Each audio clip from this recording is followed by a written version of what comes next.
Question formation with do does did. అంటే do తోని does తోని డిడ్ తోని మన క్వశ్చన్ ఏ విధంగా ఫామ్ చేయాలి, ఎదురు వాళ్ళని డూ డస్ డిడ్లతో ఏ విధంగా అడగాలి అనేది ఈ వీడియోలో మనం కంప్లీట్ గా చూద్దాము.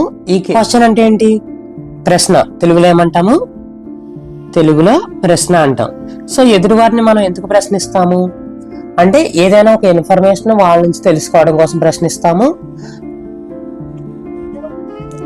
లేదా ఏదైనా మనకు డౌట్ ఉన్నప్పుడు కూడా మనం వాళ్ళని అడుగుతాం. సో దాన్ని క్వశ్చన్ అంటారు. సో క్వశ్చన్ అనేది మన నిత్య జీవితంలో చాలా ఇంపార్టెంట్, అవునా కదా? సో క్వశ్చన్ అంటే ఏంటి? Definition: A question is something you ask when you want an answer.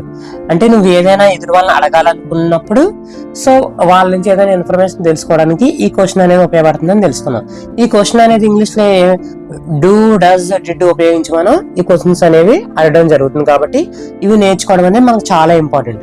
So ఎక్కువ గ్రామర్ అనుకోవద్దు, అసలు ఇవి చాలా ఈజీ. మీరు ఫస్ట్ టైం కాబట్టి మీకు కొంచెం అలా అనిపిస్తుంది, కానీ మనం రోజు ప్రాక్టీస్ చేస్తే చాలా చాలా ఈజీగా వచ్చేస్తాయి. మన ఇంగ్లీష్ కూడా చాలా బాగుంటుంది అనమాట. సో ఎవరినైనా క్వశ్చన్ చేయాలంటే ఆ క్వశ్చన్ ఎలా అడగాలని ఒక స్ట్రక్చర్ అనేది మనకు తెలియాలి. సో ఆ స్ట్రక్చర్ అనేది నేను ఇక్కడ ఇవ్వడం జరిగింది.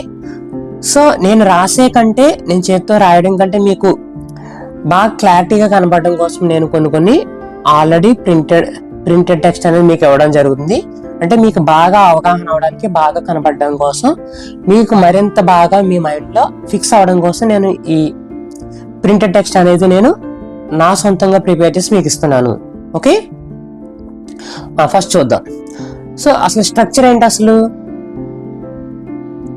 మనకి డూ డస్ డిడ్లతో క్వశ్చన్ అనే స్ట్రక్చర్ ఎలా ఉంటదంటే,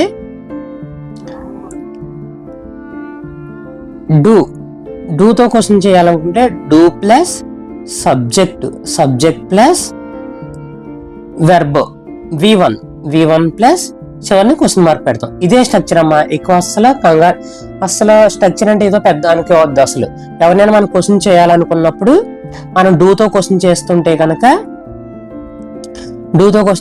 ఫస్ట్ డూ రాస్తాము, డూ చెప్తాము, తర్వాత సబ్జెక్ట్ అంటే ఏం చెప్పుకున్నాం? I, we, you, they, he, she, it, ఇవన్నీ కూడా సబ్జెక్టులు కదా. సో డూ తర్వాత అది మాట్లాడిన తర్వాత వెర్బ్ 1 మాత్రం ఉపయోగించాలని మనం ఇంతకు ముందు వీడియోలో చెప్పుకున్నాం మనం. సో వెర్బ్ 1 మాత్రం ఉపయోగించాలి. అది డూ అయినా, డస్ అయినా, డిడ్ అయినా, ఏదైనా సరే మనం వెర్బ్ 1 ఉపయోగించి చివరిలో క్వశ్చన్ మార్క్ అనేది పెడతాం. చాలా ఈజీ. ఒక ఉదాహరణ చూద్దాము. ఉదాహరణ ఏంటి? Do you eat upma. చివరిలో క్వశ్చన్ మార్క్ పెట్టాలన్నాను కదా. Do you eat upma. ఇక్కడ చూడండి, నేను ఏం చేస్తాను? డూ యూ ఈట్ ఉప్మా అంటే ఏంటి? నీవు ఉప్మా తింటావా? ఉప్మా తింటావా అంటే ఇది ఎప్పుడు. సో ఎప్పుడు తింటావా? ఇప్పుడు తింటావా అని కాదు. ఎప్పుడైనా నీకు అసలు ఇష్టం ఉందా లేదా అని అడగడం కోసం అనమాట. అంటే నీవు ఉప్మా తింటావా అని అడగడం కోసం అనమాట. ఓకేనా? అంటే ఇదేంటి? ఎప్పుడు చేసే పని సింపుల్ ప్రెజెంట్ టెన్స్ అన్నాం కాబట్టి మనం డూ అనేది ఉపయోగించాం అనమాట. మరి డస్ ఎందుకు ఉపయోగించలేదు సార్ అంటే, ఉపయోగించలేదంటే మనం ఇక్కడ యూ అనేది ఉందన్నమాట. సో యూ అంటే డూ అనేది ఎప్పుడు ఉపయోగిస్తాం మనం? డూ అనేది ఐ కానీ, వి కానీ, యూ కానీ, దే కానీ, సో వీటికి మాత్రమే మనం డూ అనేది ఉపయోగిస్తాము. సో ఇక్కడ యూ వచ్చింది కాబట్టి నేను డూ ఉపయోగించాను. ఓకేనా? క్లియర్? అంటే ఐ వచ్చి డూ తర్వాత ఏమొస్తుంది మనకి? డూ తర్వాత కంప్లీట్ సబ్జెక్ట్ రావాలి. ఐ అన్న రావాలి, లేదా వి అన్న రావాలి, లేదా యు అన్న రావాలి, దే అన్న రావాలి. ఈ 4 మాత్రమే వస్తాయి, వేరేది ఏది రాదు. ఓకే? డూ తర్వాత ఐ, వి, యు, దే మీకు కంటెస్తా వచ్చేయాలి. డూ తర్వాత ఏం రావాలి మనకి? వస్తే ఐ రావాలి, ఐ అంటే నేను, వి రావాలి, లేదా మేము, మనము, లేదా యు రావాలి, నీవు, మీరు, దే రావాలి, దే అంటే వారు. ఓకేనా? ఈ 4 మాత్రమే డూతో వస్తాయి. మీరు బాగా గుర్తుపెట్టుకోండి. ఓకే? అంటే మనకు సెంటెన్స్ ఫార్మేషన్ ఏంటి? Do plus subject plus V1. చాలా ఈజీ. చివరిలో క్వశ్చన్ మార్క్ అనేది మీకు ఎలా గుర్తుంటుంది క్వశ్చన్ కాబట్టి. సో మీకు first do plus subject plus V1, ఈ 3 మనకి గుర్తుండాలి. ఓకేనా? అర్థమైందా లేదా? Do you eat upma. Next ఇంకొక ఉదాహరణ చూద్దాం. Do you walk regularly. Do you walk regularly. So ఇక్కడ ఏంటి, డూ వచ్చింది. డూ వచ్చింది కాబట్టి డూ తర్వాత ఏ సబ్జెక్ట్ రావాలి, వస్తే ఐ వి యూ దే ఏదైనా రావచ్చు అన్నాం కాబట్టి యూ. డూ యూ వాక్ అనేది V1 కదా, P1. Do you walk regularly, దీని అర్థం ఏంటి, నువ్వు రోజు నడుస్తావా, అన్నాడు. Do you walk regularly. అలానే ఇంకో ఉదాహరణ చూద్దాం. Do you drink tea. అంటే ఏంటి, నీవు టీ తాగుతావా. డూ యూ డ్రింక్ టీ అంటే ఏంటి, నువ్వు టీ తాగుతావా అని. చిన్న ఇక్కడ అబ్జర్వ్ చేసినట్లయితే డూ తర్వాత ఏమొచ్చింది, యూ, ఐ వి యూ ఇదే లేదని రావచ్చు కదా. Next V1. సో మనకి స్ట్రక్చర్ ఏంటి, do plus subject plus V1, అంతే, చాలా ఈజీ. డూ వస్తుంది, next subject I we she ఇట్లా ఏదైనా ఒకటి, నెక్స్ట్ V1, జస్ట్ అంతే. Do you drink tea, do you walk regularly, do you eat upma, చాలా ఈజీ కదా. ఓకేనా. సో ఇవన్నీ ఏంటి మనం ఇప్పుడు చెప్పుకున్నవి డూ క్వశ్చన్స్. డూ అంటే ఏంటి, ప్రెజెంట్ టెన్స్. డూతో ఏమొస్తాయి, I you we they. So ఇవి సబ్జెక్టులు అయితే ఈ ఐ యు వి దే ఈ నాలుగింటికి మనకి ఎప్పుడు ఏమొస్తుంది, డూ వస్తుంది. ఓకేనా. సో డూ తర్వాత ఏమో రావాలి, ఐ గాని యు గాని వి గాని దే గాని రావాలి. మనకి స్ట్రక్చర్ ఏంటి, do plus subject plus V1, అంతే, చాలా ఈజీ. చివరిలో క్వశ్చన్ మార్క్, ఇది క్వశ్చన్ కాబట్టి డూ వచ్చి తర్వాత సబ్జెక్ట్ వస్తే ఐ యు వి దే తోటి, తర్వాత వెర్బ్ V1 వస్తుంది. ఈ క్వశ్చన్ అన్నింటికి కూడా అది డూ అయినా డస్ అయినా డిడ్ అయినా ఏదైనా సరే మనకు వెర్బ్ 1 వస్తుంది మనకి. ఓకేనా, వెర్బ్ 1 వస్తుంది మనకి. స్ట్రక్చర్ వచ్చి do plus subject plus verb. Okay, అర్థమైందా. నెక్స్ట్ డస్ క్వశ్చన్స్ ఏంటంటే, డస్ అనేది కూడా మనకి ప్రెజెంట్ టెన్సే, డూ లాగే ప్రెజెంట్ టెన్స్, డస్ కూడా ప్రెజెంట్ టెన్సే.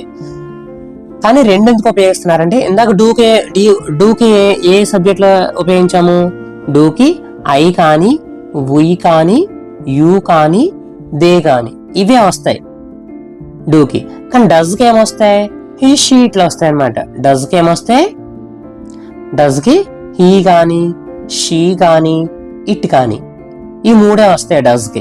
సో అది డూ ప్రెజెంట్ టెన్సే, ఇది ప్రెజెంట్ టెన్సే. ఇవి డూ కూడా రోజు రెగ్యులర్ గా చేసే పనిలో క్వశ్చన్ చేయడానికి ఉపయోగిస్తాం, డస్ కూడా అందుకే ఉపయోగిస్తాం. కానీ ఎక్కడ తేడా, డూ తర్వాత ఏమేమి ఉపయోగించాలి, ఐ వి యూ దే ఆ సబ్జెక్టులు మాత్రం ఉపయోగించాలి. కానీ డస్ తర్వాత ఏమి ఉపయోగించాలి, ఈ షీ ఇట్ ఇవి మాత్రం ఉపయోగించాలన్నమాట. ఓకేనా. స్ట్రక్చర్ ఏంటి, ఇందాక ఏం చెప్పుకున్నా, do plus subject plus verb 1 అని చెప్పుకున్నాం కదా, ఇది కూడా అంతే. స్ట్రక్చర్ ఏంటి, అక్కడ డూ ప్లస్ లో డస్ వస్తుంది, does plus subject plus V1, verb అంటే V1 ప్లస్ క్వశ్చన్ మార్క్ అనేది మనం క్వశ్చన్ చేస్తాం కాబట్టి అలా ఆటోమేటిక్ గా. ఓకేనా, చాలా easy. Does plus subject plus V1. ఓకేనా. ఇప్పుడు కొన్ని ఉదాహరణలు చూద్దాం, మీకు మరింత క్లారిటీ అనేది రావడం జరుగుతుంది. ఏంటి, ఫస్ట్ క్వశ్చన్ చేయాలంటే ఫస్ట్ డస్ కదా, డస్ అనేది కామన్ గా వస్తుంది. సో సబ్జెక్ట్ అనేది ఏం రావాలి, హీ అయినా రావచ్చు, షీ అయినా రావచ్చు, ఇట్ అయినా రావచ్చు, ఏదైనా. సో అంటే does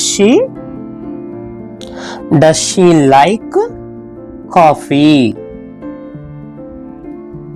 does she like coffee అంటే దీని అర్థం ఏంటి, ఆమె కాఫీ ఇష్టపడుతుందా, ఇష్టపడుతుందని మనం ఇంకొకరిని అడుగుతున్నాం, ఆమెను కాకుండా వేరే ఒకరిని అడుగుతున్నాం అనమాట. ఆమె కాఫీ ఇష్టపడుతుందా అని అర్థం అనమాట. ఓకేనా. సో ఇక్కడ ఏం చేస్తామని చాలా సింపుల్, ఫస్ట్ డస్ పెట్టాము, ఎందుకని షీ కాబట్టి. ఇక్కడ ఈ షీట్ లో ఏదొచ్చినా సరే ఫస్ట్ డస్ వస్తుంది, డస్ షీ వెర్బ్ 1 ఇది V1 కదా, V1. Does she like coffee అనేది ఆబ్జెక్ట్ కాబట్టి ఎలాగ చివరిలో వస్తుంది. మీరు మొత్తం గుర్తుపెట్టుకోని అవసరం లేదు, మీరు ఓన్లీ ఏం గుర్తుకుంటే సరిపోద్ది, ఈ డస్ గుర్తుపెట్టుకుని సరిపోద్ది. నెక్స్ట్ సబ్జెక్ట్ వెర్బ్ 1 అంటే డస్ సబ్జెక్ట్ వెర్బ్ 1. పైన ఏంటి, డూతో ఏంటి, డూ సబ్జెక్ట్ వెర్బ్ 1, అంతే simple. Does she like coffee, ఆమె కాఫీ ఇష్టపడుతుందా. నెక్స్ట్ ఇంకొకటి చూద్దాం, does he speak English,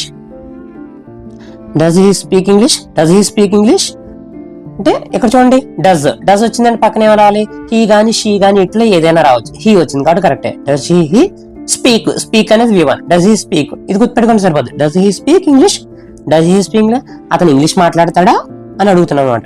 does he speak English అంటే అతను ఇంగ్లీష్ మాట్లాడతాడా అని అడుగుతున్నాం. ఓకేనా. నెక్స్ట్ ఇంకొక ఉదాహరణ చూద్దాం. Does it work, does it work properly, does it work properly.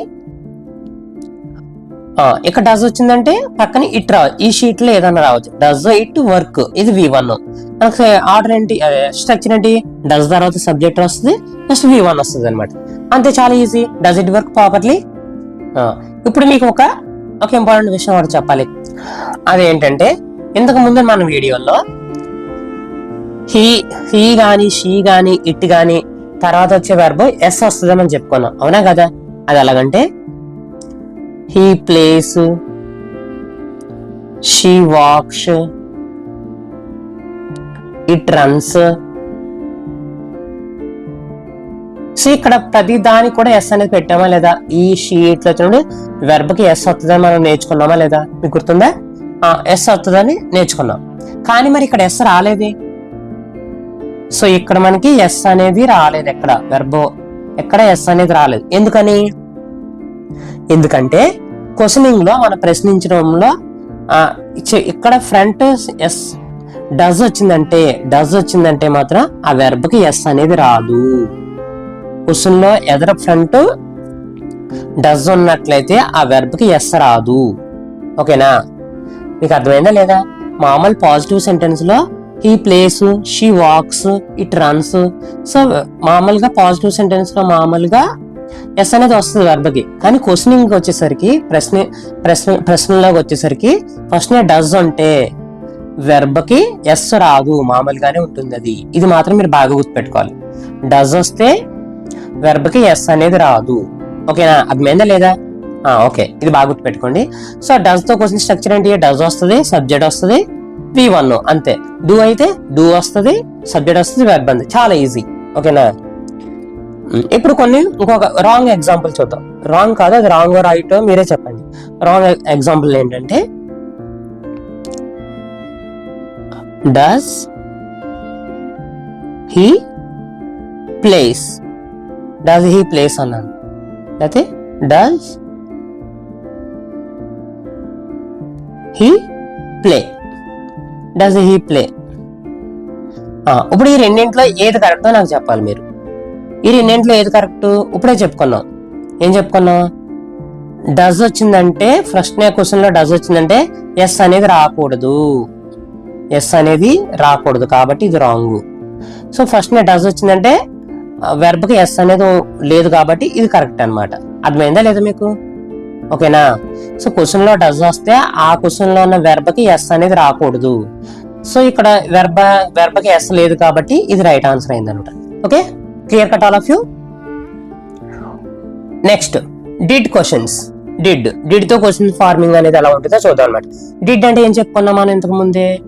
Did అంటే ఏం చెప్పుకున్నా, పాస్ట్ టెన్స్ అని చెప్పుకున్నాం. అంటే గడిచిపోయిన కాలం, గడిచిపోయిన పనుల కోసం, అయితే గడిచిన కాలంలో జరిగిన పనుల కోసం మనం చెప్తాం అనమాట. పనుల కోసం చెప్పేదే పాస్ట్ టెన్స్ అనమాట. ఈ పాస్ట్ టెన్స్ కి మనం డిడ్ అనేది ఉపయోగిస్తారు. డిడ్ అంటేనే పాస్ట్ టెన్స్, మీరు బాగా గుర్తుపెట్టుకోండి. స్ట్రక్చర్ ఏంటి, సేమ్ ఆర్టికల్ స్ట్రక్చరే.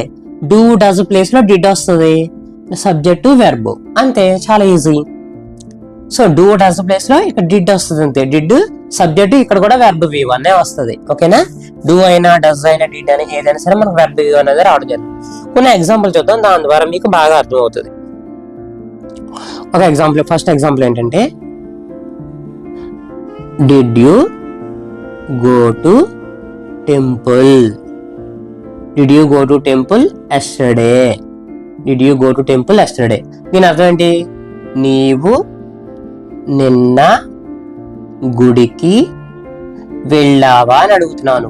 ఓకేనా, మీ ఫ్రెండ్ అని ఎవరినో అడుగుతున్నావు, నీవు నిన్న గుడికి వెళ్ళావా అని అడుగుతున్నావు. ఓకేనా. సో అంటే ఏంటి, did you go to temple yesterday. ఇది ఎస్టర్డే కాబట్టి మనకి డిడ్ అనేది రావడం జరిగింది. ఎస్టర్డే అంటే నిన్న కదా జరుగుతుంది కాబట్టి డిడ్ తో క్వశ్చన్ అడగాలి మనం. సో స్ట్రక్చర్ ఏంటి, ఫస్ట్ నీ డిడ్ రావాలి, తర్వాత సబ్జెక్ట్ రావాలి, తర్వాత వెర్బ్ 1, గో అంటే V1 కదా వెర్బ్ 1. సో టెంపుల్ అనేది ఎలాగా ఆబ్జెక్ట్ అవి ఎలాగా లాస్ట్ లో వస్తాయి, చివరిన క్వశ్చన్ మార్క్ అనేది. సో మనం ఈ మూడే గుర్తుపెట్టుకోవాలి. డిడ్ యూ గో అంటే డిడ్ సబ్జెక్టు వెర్బో, ఏదైనా సరే క్వశ్చన్ ఎలాగ did you go to temple yesterday, లేదా ఇంకోటి అడుగుదాం, did she finish homework. Did she finish homework అంటే ఆమె హోంవర్క్ కంప్లీట్ చేసిందా, పూర్తి చేసిందా, ఆమె హోంవర్క్ ఫినిష్ చేసిందా అని అడగడం, పూర్తి చేసిందా అని అడగడం అన్నమాట. సో ఇక్కడ హోంవర్క్, ఇక్కడ ఎస్టర్డే అండ్ మే. సో గడిచిపోయిన కాలం ఏంటి, did she finish homework yesterday. So yesterday గడిచిపోయిన కాలం కోసం చెప్పిన కూడా ఎస్టర్డే. సో ఎస్టర్డే వచ్చింది కదా డిడ్. మనకి స్ట్రక్చర్ ఏంటి, డిడ్ సబ్జెక్ట్ V1. ఓకేనా, చాలా ఈజీ. ఈ మూడే గుర్తుపెట్టుకోవాలి మీరు, ఈ మూడే గుర్తుపెట్టుకోవాలి. Did she finish homework, did you go to temple, అలాగే did they watch cricket match, did they watch cricket match yesterday లేదా లాస్ట్ నైట్. ఓకేనా, సో ఎస్టర్డే అదే లాస్ట్ నైట్ కాబట్టి డిడ్, సబ్జెక్ట్ ఏంటి దే, V1 అంతే, చాలా easy. And structure did subject V1 అంతే, చాలా ఈజీ. ఓకేనా, ఇప్పుడు నేను ఒకటి చెప్తాను, ఒకటి రాస్తాను, మీరు చూడండి, బాగా అబ్జర్వ్ చేయండి. డిడ్ యూ వెంట్ ఆర్ లేదా డిడ్ యూ గో, ఈ రెండింటిలో ఏది కరెక్ట్ చెప్పండి మీరు, ఈ రెండింటిలో ఏది రైట్. సో ఇక్కడ వెర్బ్ చూసినట్లయితే ఇది V2, వెంట అనేది ఏంటి V2, ఇదేమో V1. సో మనకి క్వశ్చనింగ్ లో కూడా ఇప్పుడు ఏమి రావాలన్నాను, V1 మాత్రమే రావాలి, కాబట్టి ఇదే రైట్ అనమాట. సో గో అనేది V1 కాబట్టి క్వశ్చన్ మనం ఎవరినైనా క్వశ్చన్ చేసినా V1 మాత్రమే ఉపయోగించాలి, V2 అనేది ఉపయోగించకూడదు, కాబట్టి ఇది రాంగ్ అనమాట. ఓకేనా, ఇప్పుడు కంపారిజన్ చూద్దాం. కంపారిజన్ ఏంటి, డూ, ఇక్కడ డూ, ఇక్కడ డిడ్, సారీ ఇక్కడ డజ్, సెకండ్ ప్లేస్ డజ్ రాద్దాం, ఇక్కడ డజ్, ఇక్కడ డిడ్. ఓకేనా, ఇప్పుడు ఒక సెంటెన్స్ చూద్దాం, ఆ మూడాట్లు ఎలా మారుతుందని చూద్దాం.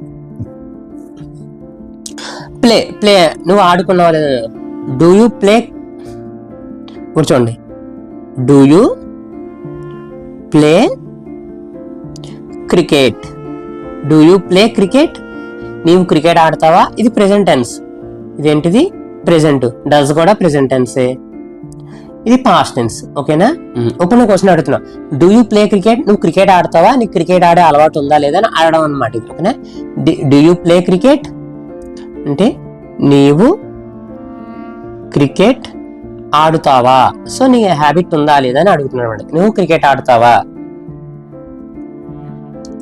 నెక్స్ట్ డస్ ఉంది, డస్ అంటే డస్ తో క్వశ్చన్ ఎలా తయారు చేస్తాం మనం, ఫస్ట్ నేను డస్ రాసి డస్ తర్వాత హీ షీట్ లేదో ఒకటి రావాలి. So does he play cricket, does he play cricket, does he play cricket, does తర్వాత హీ వస్తుంది అని చెప్పాను కదా. డస్ హీ ప్లే, ఎస్ రాకూడదు, ఎందుకంటే డస్ లో వెర్బ్ కి ఎస్ రాలేదు ఇక్కడ, ఎందుకని డస్ వచ్చింది కాబట్టి. డస్ హీ ప్లే క్రికెట్, అతడు క్రికెట్ ఆడతాడా, అతడు క్రికెట్ ఆడతాడా, సో అతనికి క్రికెట్ అలవాటు ఉందా లేదని, ఇది కూడా దీనికి లాంటిదే సేమ్, కానీ డస్ ఎందుకు వచ్చిందంటే హీ షీట్లకి డస్ వస్తుంది, ఐ యు దేకి డూ వస్తుంది, అంతే తేడా, ఈ రెండింటికి తేడా అంతే అన్నమాట. ఓకేనా, మరి డిడ్ లో అడగాలంటే సో మనం జరిగిపోయినట్టు అడగాల, అలా అంటే అలాగా did you play cricket yesterday, did you play cricket yesterday, నీవు నిన్న క్రికెట్ ఆడావా, నీవు నిన్న క్రికెట్ ఆడావా, నీవు నిన్న క్రికెట్ ఆడావా, సో నిన్న ఆడావా లేదా అని చెప్తుంది. ఇవేమో నీకు హ్యాబిట్లు ఉన్నాయా లేవా అని అడుగుతుంది అనమాట. ఓకేనా, డూ కి డస్ కి డిడ్ కి clear cut all of you. ఇప్పుడు మనం కొన్ని ప్రాక్టీస్ అనేది చూద్దాము, రియల్ లైఫ్ ప్రాక్టీస్, కొన్ని వాక్యాలు మనం చూసినట్లయితే మనకు మరింత బాగా అవగాహన అనేది అవడం జరుగుతుంది. అదేంటంటే first do you watch TV TV daily, నువ్వు ప్రతిరోజు టీవీ చూస్తావా అని అడిగాను అనమాట. సో మన ఆన్సర్ ఎలా చేయాలి దీనికి? ఆన్సర్ నువ్వు చూస్తానంటే ఎస్ అన్నాయాలి. Yes yes yes I watch అని అనొచ్చు, లేదా ఎస్ ఐ డూ అని కూడా అనొచ్చు. ఎస్ ఐ వాచ్ అనొచ్చు, ఎస్ ఐ డూ. నువ్వు చూడనట్లయితే no no I don't, no I don't అనాలన్నమాట. ఓకేనా? అలాగే ఇంకో క్వశ్చన్ చూస్తున్నట్లయితే does he like biryani? Does he like biryani? Does he like biryani? అతనికి బిర్యానీ ఇష్టమా? Yes he likes biryani. Simple గా ఎస్ అని చెప్పేసి సరిపోదు. సో ఈ విధంగా మనం డూ, డస్, డిడ్ తో కోసం చూద్దాము. Did you go to school yesterday? Did you go to school yesterday? Yes no. అదే ఎస్ అయితే ఎస్, నో అయితే no. Yes I go to school, లేదా no I don't go to school. ఓకేనా? No I didn't go to అని చెప్పాలి. No I didn't go to school అని చెప్పాలి. So ఈ విధంగా మనం డూ, డస్, డిడ్ తో క్వశ్చన్ ఫార్మేషన్ అనేది మనకి ఈ విధంగా చేయాలన్నమాట. చాలా సింపుల్. ఇందులో మీకు ఏదైనా డౌట్ అయినా మళ్ళీ ఒకసారి చూసినట్లయితే మీకు క్లియర్ కట్ గా ఐడియా అనేది రావడం జరుగుతుంది. మీకు మరింత ప్రాక్టీస్ కోసం నేను కింద డిస్క్రిప్షన్ లో కొన్ని ప్రాక్టీస్ క్వశ్చన్స్ అనేవి నేను ఇవ్వడం జరిగింది. అవి మీరు ఫ్రీగా డౌన్లోడ్ చేసుకుని ప్రాక్టీస్ చేస్తే మీకు మరింత బాగా వస్తుంది. నేను మరలా చెప్తున్నాను, ఇంగ్లీష్ అంటేనే ప్రాక్టీస్. మీరు ప్రాక్టీస్ ఎంత బాగా చేస్తే రెగ్యులర్ గా కన్సిస్టెంట్ గా ఉండాలి ప్రాక్టీస్. మీకు ఇంగ్లీష్ అనేది అంత ఫాస్ట్ గా రావడం అనేది జరుగుతుంది అనమాట. ఓకే, మీకు మా వీడియోలో కంటెంట్ కనుక నచ్చినట్లయితే మీ ఫ్రెండ్స్ కి షేర్ చేసి, లైక్ చేసి, సబ్స్క్రైబ్ చేసుకోవాల్సిందిగా చెప్పవలసిందిగా కోరుచున్నాను. Thank you all.